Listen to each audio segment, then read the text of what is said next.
Hello students, welcome to my YouTube channel Neel का physics classes. तो प्यारे विद्यार्थियों, आज हम स्टार्ट करेंगे क्लास 11th की फिजिक्स। इससे पहले हम अध्ययन कर रहे थे 12th क्लास की फिजिक्स का तथा 10th क्लास की मैथमेटिक्स का। आज हम 11th क्लास की फिजिक्स लेंगे और उसमें हम स्टार्ट करेंगे चैप्टर नंबर 2, मात्रक एवं मापन। नंबर 1 जो है वो हमारे पास में है भौतिक जगत, अर्थात हमारे पास फिजिक्स के क्या क्या अनुप्रयोग होंगे, फिजिक्स क्या होती है, उनके बारे में ही उसमें समझाया गया है। थोड़ा बेसिक जानकारी हम जरूर यहाँ पर लेंगे कि फिजिक्स क्या होता है, उसके बाद हम स्टार्ट करेंगे चैप्टर नंबर 2। तो प्यारे विद्यार्थियों, सबसे पहले तो आपको हार्दिक शुभकामनाएं कि आप 11th कक्षा के अंदर साइंस फैकल्टी को आपने चुना और साइंस में अपना भविष्य सुनिश्चित किया आपने। बहुत ही ईजी सब्जेक्ट होता है और क्योंकि हमारे पास में कोई भी सब्जेक्ट जो है वो अपने आप में एक अच्छा सब्जेक्ट होता है, कोई सा सब्जेक्ट जो है वो कमज़ोर नहीं है। हर सब्जेक्ट अपने स्थान पर अपना एक वर्चस्व रखता है। उसी प्रकार से साइंस में हम जो फैकल्टी यूज करते हैं उसमें हमारे पास में साइंस मैथ वाला वर्ग और एक साइंस बायो वाला वर्ग होता है, जिसमें हमारे पास 3 सब्जेक्ट आपके ऑप्शनल रहेंगे, फिजिक्स, केमिस्ट्री और बायोलॉजी, तथा सेकंड पार्ट रहेगा फिजिक्स, केमिस्ट्री और मैथमेटिक्स। तो बायो सब्जेक्ट हो या मैथ सब्जेक्ट हो, उन दोनों में ही फिजिक्स और केमिस्ट्री कॉमन रहता है तथा कॉलेज में हमारे पास फिजिक्स भी हट जाता है और वहाँ पर केमिस्ट्री और बायो ही रहता है। मैथ वालों के फिजिक्स, केमिस्ट्री और मैथमेटिक्स कॉलेज तक कंटिन्यू चलता है। तो यहाँ पर थोड़ा सा हम बेसिक जानकारी लें कि फिजिक्स जो है वो होता क्या है। तो यहाँ पर हमारे पास फिजिक्स जो है वह भौतिकी का अंग्रेजी रूपांतरण होता है। भौतिकी का अंग्रेजी रूपांतरण जो है वह फिजिक्स होता है और फिजिक्स शब्द की जो उत्पत्ति है वह एक शब्द है पुसिस या PHUSIS, इसको यूज कर सकते हैं। तो हमारे पास यहाँ पर फिजिक्स शब्द जो है वह ग्रीक भाषा का जो शब्द है पुसिस से मिलके बना हुआ है और यहाँ पर इसका जो अर्थ होता है वह होता है नेचर यानी प्रकृति। तो यहाँ पर हम थोड़ा सा यह समझ सकते हैं कि यह जो शब्द था वो इससे मिलके बना हुआ है और ये वाला जो शब्द है उसका अर्थ क्या होता है, प्रकृति होता है। मतलब हमारे चारों तरफ जो भी घटनाएं हो रही हैं वो सारी की सारी नेचर में होती हैं, चाहे वो ब्रह्मांड की हो, चाहे हमारे पृथ्वी के ऊपर हो, चाहे पृथ्वी के अंदर की जो भी क्रियाएं हो रही हैं वो सब की सब प्रकृति के अंदर आती हैं। तो यहाँ पर हमारे पास में फिजिक्स का जो एक तरह से सारांश हम समझेंगे वो क्या होगा, प्रकृति से रिलेटेड होगा। तो फिर हमारे पास यहाँ भौतिकी को फिजिक्स क्यों बोला जाता है, उसका भी अर्थ आप समझ लीजिए कि भौतिकी जो है वह एक संस्कृत भाषा का शब्द है और उस संस्कृत भाषा के अंदर इस भौतिकी का अर्थ भी प्रकृति ही होता है। तो इस कारण से जब दोनों का अर्थ प्रकृति होता है, इस कारण भौतिकी को अंग्रेजी में फिजिक्स कहते हैं। यह तो हो गई हमारे पास फिजिक्स की एक साधारण सी परिभाषा जो कि आपको रटना नहीं है किसी भी प्रकार से। सीधा सा अर्थ है कि प्रकृति से संबंधित जो टोटल अध्ययन होगा वो पूरा का पूरा किस में होगा, फिजिक्स में होगा। और प्रकृति में हमारे पास जो भी कोई पदार्थ में होगा उस पदार्थ में द्रव्य की मात्रा जरूर होगी तथा वहाँ पर एनर्जी होगी। तो सीधा सा अर्थ है द्रव्य और एनर्जी से रिलेटेड जितना भी अध्ययन होगा वो पूरा का पूरा किस में आएगा, हमारे फिजिक्स में आएगा। यह था हमारे पास थोड़ा सा इस फिजिक्स का नॉलेज। अब चूंकि हमारे पास जो फिजिक्स है वो हमारे पास विज्ञान वर्ग के अंदर आता है और विज्ञान का जो अंग्रेजी रूपांतरण होता है वो साइंस होता है। शब्द होता है जिसको सिंटिया या साइंटिया बोलते हैं और उस साइंटिया या उस सिंटिया शब्द का जो अर्थ होता है वो होता है जानना। तो यहाँ पर हमारे पास विज्ञान शब्द का अर्थ भी एक तरह से जानना ही होता है, अर्थात ज्ञान को प्राप्त करना ही होता है और सीधा सा अर्थ होता है उनका क्रमबद्ध अध्ययन। तो किसी भी घटना का यदि हम क्रमबद्ध और सुव्यवस्थित अध्ययन करते हैं तो वो किस में आता है, हमारे पास विज्ञान में आता है। तो ध्यान रखना, साइंस के जितने भी टॉपिक होंगे उनका एक ही मकसद होगा कि जो भी टॉपिक आप अध्ययन करें वो आपके क्रम से अध्ययन होगा, यानी प्रत्येक पॉइंट का आगे वाले पॉइंट से रिलेशन होगा या आगे वाले पॉइंट का पीछे वाले से लिंक होगा। आगे वाला पॉइंट आपका तभी कंप्लीट हो पाएगा जब उससे पहले वाला टॉपिक आपका क्लियर होगा, क्योंकि हर पॉइंट का जो कंसेप्ट होगा वो उससे पीछे वाले पॉइंट से कंप्लीट होगा। इसलिए आप जो भी अध्ययन करें उसको आप रेगुलर पढ़ें, रेगुलर उसका ध्यान रखें, टॉपिक और पार्ट वाइज आप उसको कंप्लीट करते जाएं। साइंस जो है वो बिल्कुल इजी सब्जेक्ट हो जाएगा। अब स्टार्ट करते हैं हमारा चैप्टर नंबर 2, मात्रक एवं मापन, यूनिट एंड मेजरमेंट। तो देखते हैं इनमें किस किस राशियों की आवश्यकता होगी, क्या इसमें अध्ययन किया जाएगा, किसके बारे में हम समझेंगे। तो देखते हैं इसके आगे का। तो स्टार्ट करते हैं आज का टॉपिक, और बिल्कुल आराम से और तसल्ली से आप फिजिक्स को पढ़िए, कोई भी परेशानी नहीं है। बिल्कुल आप रेगुलर यदि इसके पार्ट को कंप्लीट करते हैं तो हर टॉपिक आपका क्लियर होगा, इसकी गारंटी है। तो अब स्टार्ट करते हैं हम आज का टॉपिक। इसमें पहला टॉपिक होगा हमारे पास भौतिक राशियाँ, फिजिकल क्वांटिटीज। तो प्यारे विद्यार्थियों बिल्कुल आराम से और नोटबुक साथ लेके बैठिए, क्योंकि हम साथ के साथ इनके नोट्स भी बनाते जाएंगे। डेफिनेशन जो आएंगी उनको हम नोट भी करते जाएंगे, क्या इनका अर्थ होता है, किस प्रकार से ये बताना चाहते हैं, क्या इसके बारे में ज्ञात करना चाहेंगे। तो सीधा सा आप ध्यान रखना, जब भी हम किसी टॉपिक के बारे में अध्ययन करें तो हमारे को सबसे पहले ये पता होना चाहिए कि उसका टारगेट क्या है, हम इसके द्वारा किसका मान ज्ञात करना चाहते हैं, क्यों इसके बारे में पढ़ना चाहते हैं, क्या हमारे लाइफ में इसका उपयोग होगा। ये सब चीज़ें हमारे फिजिक्स के अंदर कंप्लीट होती हुई चली जाएंगी। तो स्टार्ट करते हैं। हमारे पास पहला टॉपिक है भौतिक राशियाँ। तो भौतिक राशियाँ क्या होती हैं, बिल्कुल फोकस करके ध्यान रखना। एक ही बार में कोशिश करें कि टॉपिक हमारा क्लियर हो और माइंड में इसका अर्थ बैठ जाए, रटने की कोई आवश्यकता नहीं हो। और साइंस में रटने का जैसा कोई शब्द होता ही नहीं है। शब्द होता है तो कंसेप्ट को क्लियर करना, यानी उसके बेसिक के बारे में टोटल जानकारी प्राप्त करना और उसका सिस्टम से अध्ययन करना। भौतिक राशियाँ मतलब ऐसी राशियाँ जिनका मापन किया जा सकता है। एक ही शब्द आ गया, वे राशियां जिनका मापन किया जा सकता है। सीधा सा मतलब ये हुआ कि जिसके बारे में हम समझाना चाहते हैं, यदि उसकी वैल्यू कैलकुलेट कर सकते हैं तो ऐसी राशियों को हम कौन सी राशि कहेंगे, फिजिकल क्वांटिटीज कहेंगे।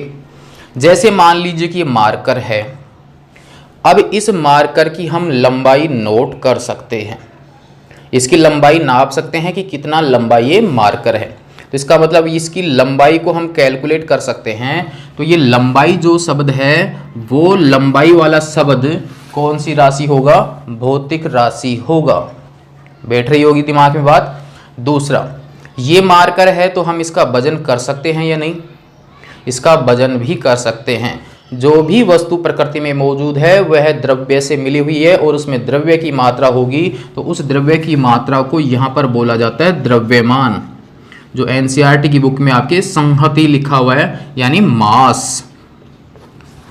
तो यदि हम इसका वजन कैलकुलेट कर सकते हैं तो इसका मतलब हम किसका मान ज्ञात कर सकते हैं, द्रव्यमान को कैलकुलेट कर सकते हैं।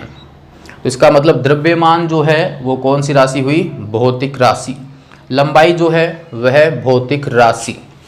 हम समय को नोट कर सकते हैं कि कितने बज रहे हैं, यहाँ से यहाँ तक काम किया तो कितने घंटे हमने काम किया। किसी एक स्थान से दूसरे स्थान पर जाते हैं तो हम ये बता सकते हैं कि वहाँ तक पहुँचने में कितना समय लगा। तो समय की वैल्यू हम कैलकुलेट कर सकते हैं, यानी उसका मान बता सकते हैं, उसका मैग्नीट्यूड बता सकते हैं। तो ऐसी राशियों को ही हम कौन सी राशि कहते हैं, भौतिक राशियाँ कहते हैं। देखिए एक और हमारे पास शब्द आता है, जैसे यहाँ पर लिखा हुआ है दया शब्द लिखा हुआ है। दया शब्द आपके नॉर्मल व्यवहार में होता है। कोई भी व्यक्ति बैठा हुआ है, ऐसा ही व्यक्ति है तो हम दया की भावना से उसको देखते हैं कि बेचारा ऐसा है, इसका मतलब ये है परेशान है। तो इसका मतलब हम उसके ऊपर एक तरह से दया कर सकते हैं। लेकिन क्या हम इसमें ये बता सकते हैं कि हमने कितना किलो दया किया उसके ऊपर, कितनी दया हमारे को इसके ऊपर आ रही है, कितनी लंबी आ रही है, कितनी वजन की आ रही है। तो हम इसकी वैल्यू कैलकुलेट नहीं कर सकते। तो इसका मतलब ये जो शब्द हमारे पास में है ये हमारे पास भौतिक राशि नहीं होगा। यदि कोई व्यक्ति गुस्सा कर रहा है किसी के ऊपर, तो क्या हम ये बता सकते हैं कि वो कितना किलो गुस्सा कर रहा है, 2 किलो कर रहा है, 5 किलो कर रहा है, कितना गुस्सा कर रहा है, ये हम बिल्कुल भी नहीं बता सकते। इसका मतलब ये जो राशि हमारे पास में आई वो एक इमोशनल से जुड़ी हुई कंडीशन हो गई। तो इसका मतलब हम उनका मापन नहीं कर सकते, तो वो राशियाँ हमारे पास भौतिक राशियाँ नहीं होंगी। तो सीधा सा अर्थ हो गया, जिनकी वैल्यू कैलकुलेट करके बता सकें कि इसका मान इतना है, तो भाई वही राशि क्या कहलाएगी हमारे पास, भौतिक राशियाँ। तो क्या परिभाषा दे सकते हैं हम इसकी, कि वे राशियां जिनको मापा जा सके या तोला जा सके, अर्थात जिनका मापन किया जा सके, जिनकी वैल्यू कैलकुलेट की जा सके, ऐसी राशियों को हम कौन सी राशि कहेंगे, भौतिक राशियां। मान लीजिए हम किसी वस्तु के धक्का मारते हैं तो हम बता सकते हैं कि इसके कितना धक्का लगा हुआ है, कितनी स्पीड से ये तेज चल रही है, वस्तु धीरे चल रही है या तेज चल रही है, और ये भी बता सकते हैं कि कितनी स्पीड से चल रही है।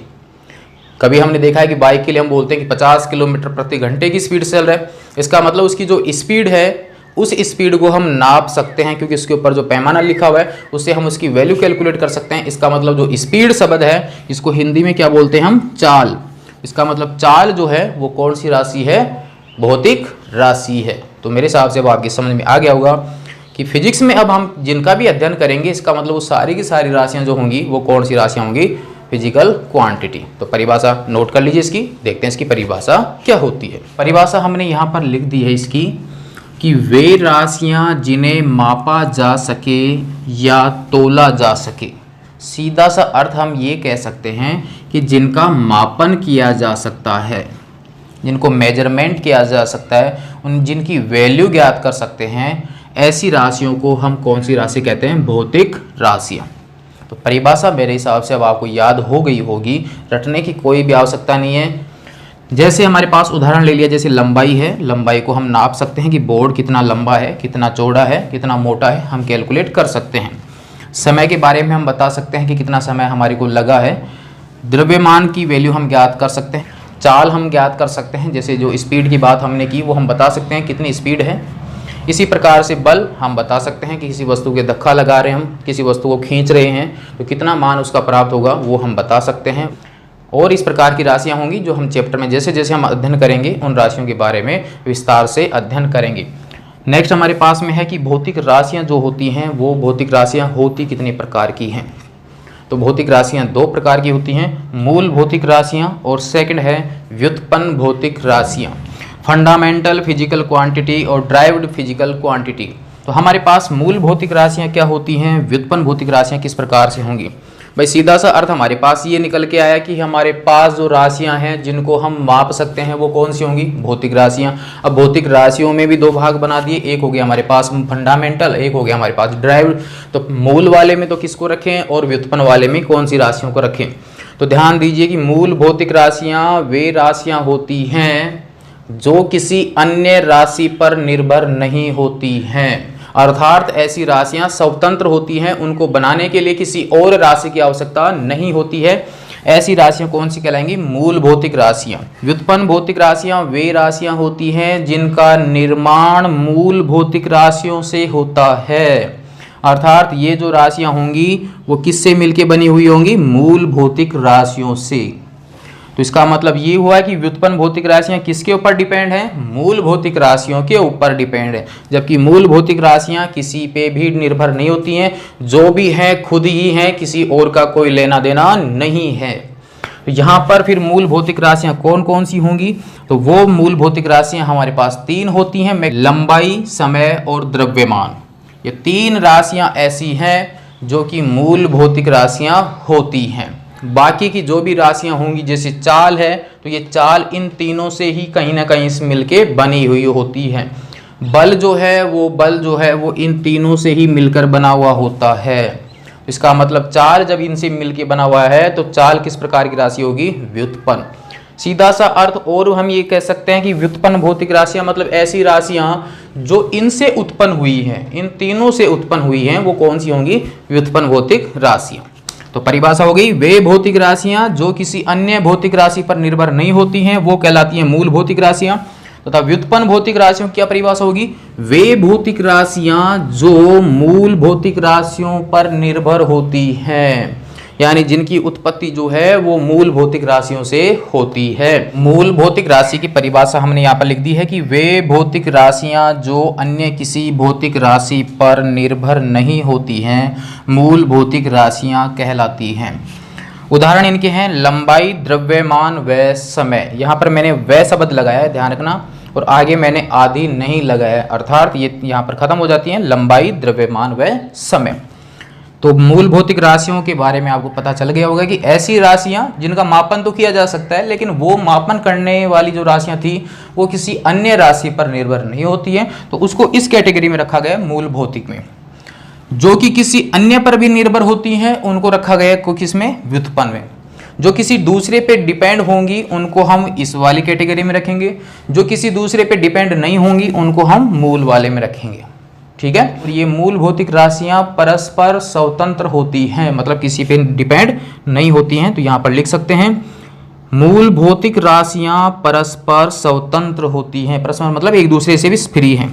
और जबकि व्युत्पन्न भौतिक राशियां किस पे डिपेंड थी? मूल पे। तो इसका मतलब क्या व्युत्पन्न स्वतंत्र हुई? नहीं, ये डिपेंड है, इनको बोलेंगे परतंत्र राशियां। परिभाषा हमने यहाँ पर कंप्लीट कर दी है। आप इस चाहें तो इसका स्क्रीनशॉट ले सकते हैं या इसको रोक कर वीडियो को आप इसको नोट कर सकते हैं। अब सेकंड देखेंगे व्युत्पन्न भौतिक राशि की परिभाषा कि व्युत्पन्न भौतिक राशियां यानी वे फिजिकल क्वांटिटी जो मूल भौतिक राशियों पर निर्भर होती हैं, यानी मूल भौतिक राशियों से मिलकर बनी हुई होती हैं या जिनकी उत्पत्ति जो है वो फंडामेंटल फिजिकल क्वांटिटी से होती है, ऐसी राशियों को हम क्या कहेंगे? व्युत्पन्न भौतिक राशियां। उदाहरण की यदि हम बात करें तो जैसे मान लीजिए हमारे पास एक उदाहरण लेते हैं। पहला उदाहरण हमने देखा यहाँ पर चाल। तो प्यारे विद्यार्थियों, चाल के बारे में हम छोटी कक्षाओं में अध्ययन कर चुके हैं कि चाल का मतलब क्या होता है, और चाल का जो फॉर्मूला हम जानते हैं वह होता है दूरी बटा समय। ध्यान रखना, चाल, वेग, त्वरण, बल, कार्य, ऊर्जा, शक्ति, इन सभी भौतिक राशियों का हम विस्तार से आने वाले चैप्टरों में अध्ययन करेंगे। दूरी वाला जो पॉइंट है वो किससे रिलेटेड हो गया? लंबाई से। तो लंबाई जो है वो किस प्रकार की राशि है? मूल भौतिक राशि है। जबकि समय खुद भी मूल भौतिक राशि है। तो दो मूल भौतिक राशियों से मिलकर किसका निर्माण हो रहा है? चाल का। तो चाल किस प्रकार की राशि हुई? व्युत्पन्न भौतिक राशि। या हम ये कह सकते हैं कि चाल की जो उत्पत्ति हुई है वो लंबाई और समय से हुई है। यहाँ पर हम ये नहीं कह सकते कि हमारे पास जो भी व्युत्पन्न भौतिक राशि आएगी वह व्युत्पन्न भौतिक राशि इन तीनों से ही मिलके बनी हुई होगी, यानी प्रत्येक का जो फॉर्मूला होगा उस फॉर्मूले में लंबाई, समय और द्रव्यमान तीनों ही हो, ऐसा कोई जरूरी नहीं है। हो सकता है कि वो पूरी राशि द्रव्यमान से मिलके बनी हुई हो, समय से मिलके बनी हुई हो, या लंबाई से मिलके बनी हुई हो, या एक ही राशि बार बार रिपीट हो रही हो। जैसे लंबाई मान लीजिए 2 बार आ गई हो, द्रव्यमान जो है वो मान लीजिए 2 बार आ गया हो। जैसे उदाहरण देखते हैं हमारे पास में यहाँ पर सेकंड बात करते हैं हम यहाँ पर आयत का क्षेत्रफल। आयत का क्षेत्रफल, तो हम क्या ज्ञात करना चाहते हैं? क्षेत्रफल। और क्षेत्रफल की वैल्यू हम कैलकुलेट कर सकते हैं क्योंकि उनके फॉर्मूला होते हैं और फॉर्मूले के द्वारा हम उनका मान ज्ञात कर सकते हैं। कक्षा 10 में काफी बार आपने ज्ञात किया वर्त का क्षेत्रफल, त्रिभुज का क्षेत्रफल, घनाभ का क्षेत्रफल। तो यहाँ क्षेत्रफल जो है वो क्या है? भौतिक राशि है। अब ये जो भौतिक राशि तो है, लेकिन किस प्रकार की है? कौन से डिपार्टमेंट में रखें इसको? मूल वाले में रखें या व्युत्पन्न वाले में रखें? तो यहाँ पर क्षेत्रफल यदि किसी से मिलकर नहीं बना हुआ है तो वो मूल में होगा। लेकिन इसका सूत्र हम यहाँ पर देखें तो आयत का जो सूत्र होता है वह होता है लंबाई गुणा चौड़ाई। आयत का क्षेत्रफल होता है लंबाई गुणा चौड़ाई। इस फॉर्मूले के द्वारा हम क्या ज्ञात कर सकते हैं? क्षेत्रफल। तो यहाँ पर हमारे पास ये जो लंबाई वाला जो टॉपिक है वो सिर्फ इसकी लंबाई से ही नहीं है, बल्कि जो भी नापने वाला टॉपिक होगा, लंबाई नापें चाहे उसकी चौड़ाई नापें चाहे उसकी मोटाई नापें, लेकिन नापने से रिलेटेड टॉपिक यदि है तो वो किस कैटेगरी में आ जाएगा? आपके लंबाई से रिलेटेड। यदि आपके पास समय का टॉपिक है तो समय का टॉपिक आपके सेकंड में भी हो सकता है, घंटे में भी हो सकता है, किसी भी प्रकार से हो, लेकिन वो किससे रिलेटेड है? समय से। तो पूरा का पूरा डिपार्टमेंट किसके लिए लिखा जाएगा? समय का। जैसे मान लीजिए कोई वस्तु यहाँ पर है और हम इसके चक्कर लगा रहे हैं, एक चक्कर लगाया, दूसरा चक्कर लगाया, तीसरा लगाया, तो यहाँ पर एक चक्कर पूरा करने में जो समय लगता है उस समय को बोला जाता है आवर्त काल, जो कि हम आगे अध्ययन करेंगे। यदि मान लीजिए यहाँ पर हमारे पास जैसे सूर्य है और सूर्य के चारों तरफ पृथ्वी चक्कर लगाती है, 365 दिन और 1/4 दिन में एक चक्कर पूरा हो जाता है। दोबारा से चक्कर लगाएगा, वही 1 वर्ष, फिर वो 1 वर्ष। तो यहाँ पर ये जो पूरा चक्कर कंप्लीट करता है तो उसको चक्कर पूरा करने में समय लग रहा है, उस समय को वहां पर स्पेशल बोला जाता है उसका आवर्त काल। यानी एक चक्कर पूरा करने में जो समय लगता है उसको क्या बोलते हैं? आवर्त काल। तो आवर्त काल जो है वो किससे रिलेटेड हुआ? समय से। ये यहां पर बताना चाहते हैं। लंबाई का मतलब ये नहीं है कि लंबाई ही नापें, वहां पर चौड़ाई भी नाप सकते हैं, ऊंचाई भी नाप सकते हैं, मोटाई भी नाप सकते हैं। तो वो सारा का सारा डिपार्टमेंट जो है वो किस में आएगा? लंबाई में। यहां पर देखिए, खुद लंबाई जो है वो नापने वाला है, चौड़ाई जो है वो भी नापने वाला है। इसका मतलब ये आपके नापने वाली राशि बनी, ये भी नापने वाली राशि हुई। नापने वाली जो राशि होंगी वो किस प्रकार की होंगी? मूल भौतिक राशि। इसका मतलब एक ही राशि 2 बार रिपीट हुई और एक नई राशि का क्या कर दिया उसने? निर्माण। तो इसका मतलब क्षेत्रफल जो है वो कौन सी मूल भौतिक राशि से मिलकर बना हुआ है? लंबाई वाली मूल भौतिक राशि से मिलकर बना हुआ है। जैसे एक और एग्जाम्पल लेते हैं हम यहाँ पर हमने लिखा है वर्त का क्षेत्रफल ही, वर्त का क्षेत्रफल। तो क्षेत्रफल होगा राशि बराबर, फॉर्मूला आप जानते हो, पाई आर स्क्वायर। पाई का मान तो फिक्स होता है, इसका मतलब ये तो कोई बदल ही नहीं रहा। सेकंड क्या है हमारे पास? त्रिज्या। तो अब आप यहां पर ये बताइए कि त्रिज्या जो होती है क्या वो तौलने वाली राशि है? नहीं ना। तो इसका मतलब ये त्रिज्या जो है वो द्रव्यमान से तो रिलेटेड नहीं हुई। त्रिज्या जो है क्या वो समय से रिलेटेड है? क्या त्रिज्या के बारे में हम समय में बताते हैं? नहीं। तो इसका मतलब त्रिज्या जो है वो समय का भी टॉपिक नहीं है। तो त्रिज्या क्या है? किसी वर्त के केंद्र से उसके परिधि के बीच की क्या है? दूरी। केंद्र से परिधि के बीच की क्या है? ये दूरी है, यानी क्या हो गई ये? लंबाई। तो त्रिज्या किससे रिलेटेड हुई? लंबाई से। तो लंबाई यहां पर कितनी बार रिपीट हो रही है? 2 बार। तो इसका मतलब ये क्षेत्रफल जो है वो लंबाई का 2 बार गुणा होने से प्राप्त होता है। तो चाहे किसी का भी क्षेत्रफल ज्ञात करना हो, उस क्षेत्रफल में लंबाई जो है वो कितनी बार रिपीट होती है? 2 बार। अब उसका रूप अलग हो सकता है, किसी त्रिज्या के रूप में हो सकता है, लंबाई चौड़ाई के रूप में हो सकता है, आधार गुणा ऊंचाई हो सकता है, लेकिन उसमें नापने वाली जो राशि होगी वो कितनी बार रिपीट होती है? 2 बार। और 2 बार रिपीट होके वो नई राशि का निर्माण करता है, और वो नई राशि क्या होगी भाई? क्षेत्रफल। तो इसका मतलब ये सारी की सारी जो राशियां हैं, कौन सी राशियां हैं? व्युत्पन्न भौतिक राशियां। तो ये था हमारे पास व्युत्पन्न भौतिक राशि की परिभाषा। वे भौतिक राशियां जो मूल भौतिक राशि पे डिपेंड होती हैं, इस कारण से इनको परतंत्र भी कहा जाता है। उदाहरण हमारे पास हो गए जैसे चाल, क्षेत्रफल, आयतन, वेग, त्वरण, बल, कार्य आदि सभी की सभी क्या होंगी? व्युत्पन्न भौतिक राशियां। तो प्यारे विद्यार्थियों, आज की वीडियो में हमने एक छोटा सा भाग फिजिक्स का कवर किया है, चैप्टर नंबर 2 का। आगे के जो टॉपिक होंगे हम नेक्स्ट वीडियो में देखेंगे, क्योंकि पहला ही वीडियो है तो हम हमारे पास छोटा वीडियो लेते हैं ताकि उसके थोड़ा बहुत आपकी समझ में आए। तो हम दोबारा से इसको थोड़ा सा रिवीजन कर लेते हैं। हमारे पास क्या था कि फिजिक्स जो है, उस फिजिक्स का जो साधारण सा अर्थ होता है वो नेचर से होता। तो हमारे पास भौतिकी शब्द जो है उसका अर्थ भी हमारे पास नेचर ही निकलता था, फिजिक्स का अर्थ भी नेचर ही निकलता है। इस कारण से भौतिकी को हम क्या बोलते हैं? फिजिक्स बोलते हैं। अब चूँकि थोड़ा सा और यदि हम समझें कि फिजिक्स जो है इसका मतलब पूरी प्रकृति के बारे में जब हम अध्ययन करेंगे, तो पूरी प्रकृति में तो अनेकों भौतिक राशियाँ डेवलप हो जाएंगी, अनेक वस्तुओं का अध्ययन हमें करना पड़ेगा। इस कारण से वहाँ पर अध्ययन बहुत विस्तार रूप में होगा। तो इस कारण से फिजिक्स की अनेक ब्रांच बना दी जाती हैं, मतलब एक वर्ग बना दिए गए, इस वर्ग में इसका अध्ययन करेंगे, इस वर्ग में इसका अध्ययन करेंगे। इस कारण से फिजिक्स की अनेक ब्रांच बना दी गई है। और उन ब्रांचों में जैसे यांत्रिकी ब्रांच है, प्रकाशिकी है, ध्वनिकी की है। तो जैसे जैसे हम अध्ययन करेंगे उसमें आपको बता दिया जाएगा कि इस ब्रांच में किसका अध्ययन किया जाता है। अब हमारे पास हमने अध्ययन किया कि जो फिजिक्स के बारे में हम अध्ययन कर रहे हैं उसमें कुछ राशियों के बारे में अध्ययन करेंगे, और वो राशियाँ हमने कौन सी नाम दी उनको? Physical quantity. फिजिकल क्वांटिटी क्या हुई?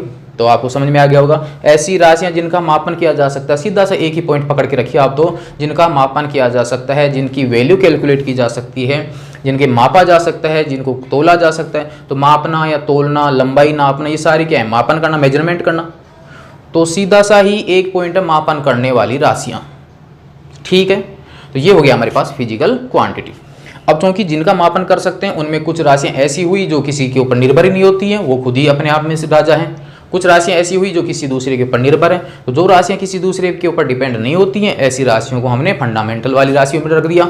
और ऐसी राशियां जो डिपेंड होती हैं उनको हमने ड्राइव्ड वाले में रख दिया, यानी मूल भौतिक राशियां और व्युत्पन्न भौतिक राशियां। तो भौतिक राशियां कितने प्रकार की हुई? 2 प्रकार की, मूल भौतिक राशियां, व्युत्पन्न भौतिक राशियां। मूल भौतिक राशियां वे भौतिक राशियां जो किसी अन्य राशि पर डिपेंड नहीं होती हैं, मूल भौतिक राशियां, लंबाई, द्रव्यमान और समय। सेकंड हमारे पास क्या? व्युत्पन्न भौतिक राशियां। व्युत्पन्न भौतिक राशियां किस पे डिपेंड हुई? मूल भौतिक राशियों के ऊपर, जो हमने अभी अध्ययन किया है यहाँ पर, जैसे चाल, वेग, त्वरण, क्षेत्रफल, आयतन, ये सभी क्या होंगी? व्युत्पन्न भौतिक राशियां। बाकी के बारे में हम अध्ययन करेंगे, जो हमारे पास नेक्स्ट टॉपिक होगा कि मापन एक तरह से होता क्या है, मात्रा क्या होता है, इनके बारे में पढ़ेंगे हम सेकंड पार्ट में। तो प्यारे विद्यार्थियों, आज की वीडियो से यदि आपको लगता है कि हमारा टॉपिक जो है वो बिल्कुल सरल हो सकता है तथा हमें फिजिक्स सरल लग सकती है, तो आप इस वीडियो को लाइक और शेयर जरूर करें तथा चैनल को सब्सक्राइब कर लीजिए। तो अब इस चैनल के ऊपर जो अधिकतर वीडियो डाले जाएंगे वो हमारे पास फिजिक्स के होंगे, यानी 11th और 12th के होंगे।